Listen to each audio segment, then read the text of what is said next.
Sebelum kita melakukan dakwah, kita harus mengetahui manajemen dan strategi dakwah yang kita gunakan seperti apa.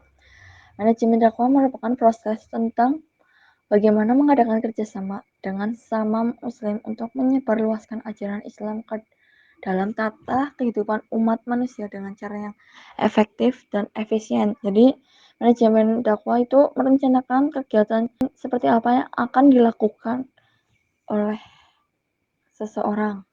Lalu ada strategi dakwah. Strategi dakwah adalah suatu proses yang melibatkan perencanaan yang terfokus pada tujuan tertentu dan diikuti dengan menyusun cara yang spesifik. Strategi itu rangkaian kegiatan yang didesain untuk mencapai tujuan dakwah. Jadi kita melakukan manajemen dan strategi, melakukan perencanaan atau pengolahan kegiatan dakwah itu seperti apa dan dapat kita strategi atau rencanakan rangkai. Dalam dakwah itu harus ada unsur-unsur dakwah.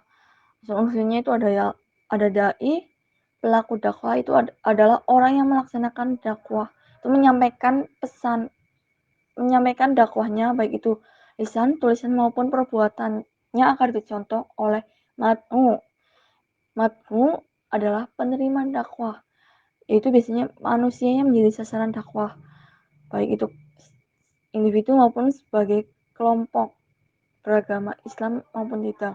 Jadi kita harus menyampaikan harus ada dai, matmu.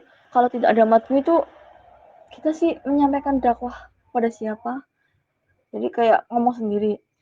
Ya, lalu ada materi dakwah, yaitu isi pesan atau materi yang disampaikan oleh dai kepada matmu. Jadi kita melakukan dakwah itu harus ada pesan atau materi apa yang perlu disampaikan kepada matmu.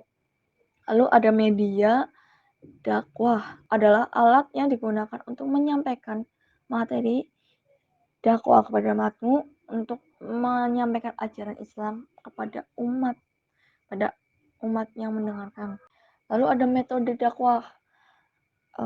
Metode dakwah itu suatu cara yang bisa ditempuh atau cara yang ditentukan secara jelas untuk menyelesaikan suatu tujuan rencana sistem tata pikir manusia. Jadi sebelum kita berdakwah harus menentukan metode apa yang digunakan agar diterima baik oleh matmu.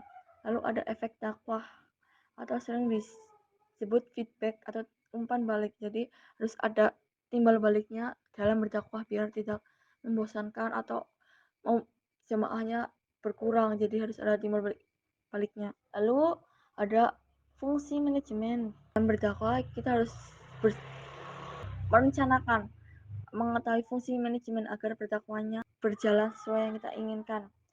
Yang pertama ada planning atau perencanaan, adalah proses pemikiran dan penentuan yang dilakukan untuk mengatur kegiatan dakwah. Jadi kita sebelum melakukan dakwah kita harus melakukan planning atau perencanaan agar kegiatan dakwah itu seperti apa, kegiatan dakwah yang kita akan lakukan itu seperti apa biar terstruktur.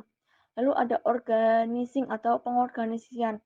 Setelah planning kita harus mengorganisasikan kegiatan dakwahnya diterima oleh masyarakat dan dapat mencapai tujuan dakwahnya. Lalu ada activating atau penggerakan, yaitu kita menggerakkan kegiatan dakwah agar masyarakat itu mampu menerimanya. Kita menggerakkan supaya kegiatan dakwah itu terlaksanakan. Lalu ada controlling atau pengawasan. Controlling itu proses pengawasan atau mengatur, memastikan kegiatan organisasi yang dilakukan sesuai dengan yang kita rencanakan. Itu ada mengontrol bahwa kegiatan tersebut sesuai. Setelah itu ada evaluasi kegiatan dakwah itu berjalan dengan baik atau enggak, sesuai rencana atau tidak. Kita perlu mengevaluasi agar dakwah itu dapat sesuai dengan yang kita rencanakan atau tidak. Jadi bisa ditingkatkan lagi bahwa kegiatan sebelumnya itu seperti ini dan perlu ditingkatkan dan dikembangkan. Ini adalah beberapa contoh dakwah di kalangan masyarakat.